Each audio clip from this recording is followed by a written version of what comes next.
Hello all welcome to one more recipe. ఈ వీడియోలో నేను ఆలూ రైస్ ఎలా చేసుకోవాలో చూపించబోతున్నానండి.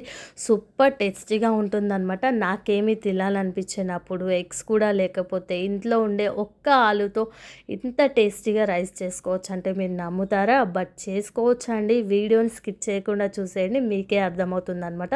సో ఇది కిడ్స్ లంచ్ బాక్స్లోకైనా చాలా ఈజీగా చేసుకోవచ్చు అండ్ టేస్టీగా కూడా ఉంటుంది. పిల్లలు కూడా చాలా ఇష్టంగా తింటారు. ఒకసారి ఇలా నేను చేసినట్టుగా ట్రై చేయండి.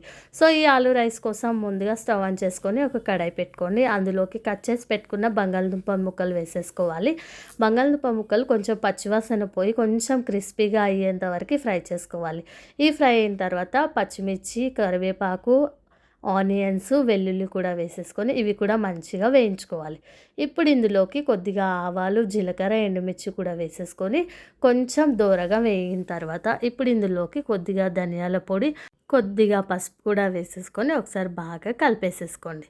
ఇలా కలుపుకున్నాక ఇప్పుడు ఇందులోకి మనం ముందుగా కుక్ చేసి పెట్టుకున్న రైస్ వేసుకోవాలండి. ఇక్కడ నేను ఒకరికి సరిపడా రైస్ తీసుకున్నాను, అప్పటిదప్పుడు కుక్ చేసి పెట్టుకున్నాను అనమాట.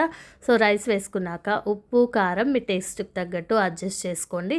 ఇలా మొత్తం మిక్స్ అయ్యేలాగా బాగా కలిపేసేసుకోండి. ఫైనల్గా కొంచెం కొత్తిమీర, కుదిరితే నిమ్మరసం, చికెన్ మసాలా కూడా వేసేసుకొని కలిపేసుకున్నారంటే ఆలూ రైస్ రెడీ అయిపోయింది. సూపర్ టేస్టీగా ఉంటుందండి. ఇది నా ఫేవరెట్ రైస్ అనమాట.